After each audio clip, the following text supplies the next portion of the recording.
Hey guys, so WTF is paleo?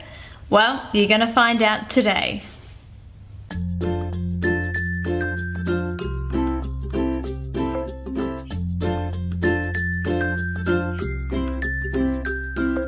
You've probably heard a lot of chit chat lately about the paleo diet. It seems to be the hottest buzzword at the moment. Well, let's rewind to exactly what paleo means. So the term paleo is derived from Paleolithic, and this is a term that is used to describe the sort of eating mechanisms of people in the cave era. So you're thinking hunters, gatherers. So that basically strips right back all of the foods that we have that are processed today. So traditionally, if you're following a strict paleo diet, you're excluding things like refined sugar. You're keeping fruit to a minimum. So if you think of a caveman, they would only really eat fruit if they came across, a bush with some berries on it, and that was pretty rare. You're also getting rid of any kind of grain, and that includes things like quinoa as well. So those sort of things that are more agricultural, and getting rid of legumes, dairy, and what else am I missing? Oh, obviously things like alcohol. Now yes, there are people who do paleo eating to the extreme, and yes, it can seem quite extreme, but I'm here today to debunk some myths about the paleo diet. Now the first thing I want to say is a paleo diet isn't necessarily full of meat. Me hungry, me eat meat, me wear loincloth. And that seems to be the biggest misconception. Paleo equals meat. When really, if you're following a paleo diet, you should be eating more vegetables than a vegetarian. Yes, I said it, more vegetables than a vegetarian. If you think about all those things that we're removing from the diet if we're eating a paleo style of eating, you don't need to replace those with meat. You can easily replace those with more vegetables. So therefore, it can be quite a healthy diet, and you can quite easily get all the nutrients that you need following a paleo diet. Now that doesn't mean that you need to follow it to the extreme. One of the key benefits of paleo diet is that it does remove a lot of what we call allergens from our lifestyle. And allergens are things that can upset our tummy that we don't necessarily digest particularly well. They might cause some skin issues and generally make us feel a little bit lethargic or not quite 100%. So that's a benefit of the paleo diet. The downside of that is it's extremely hard to keep doing it every single day for the rest of your life. There are things like birthdays, celebrations. Obviously some people enjoy a glass of red wine at the end of the day. So in terms of that, following a strict paleo diet isn't necessarily easy to do if unless you're surrounded by people that are also following it 100%. So that might seem tough, and yes, it is tough to follow every single day of the year, but that's why a lot of people eat what we like to call a paleo inspired diet.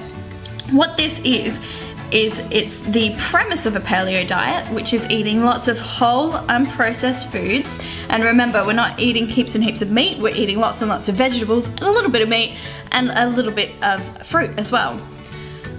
But we can then reintroduce things that are kind of on that banned list if we're thinking of an extreme paleo diet, and reintroduce them into our diet as we feel they work for us.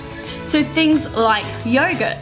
Yogurt is obviously dairy, and for a lot of people it's actually fine on the gut, and if you get good yogurt, it can contain those really good beneficial bacteria. So why not include it in your diet if it doesn't actually do you any upset, purely for the sake of following an extreme paleo diet? It doesn't make sense. Another myth about the paleo diet is that it's synonymous with another phenomenon called CrossFit. Now if you haven't heard of CrossFit, certainly give it a Google, but basically it's a style of exercise in a gym that focuses on functional movement. Running and jumping and climbing and throwing, things like that, weight bearing exercises as well that hunters and gatherers would have had to use back in the day. And yes, it does complement a paleo diet really nicely. But it doesn't mean that you need to have to do CrossFit in order to eat paleo, or you have to eat paleo if you do CrossFit. Basically, it's just another form of exercise. Do what you want to do, and that's perfect. Now, something to be wary of with the paleo diet are a lot of paleo desserts, let's call them. Paleo treats. And let's focus in on that word, treats.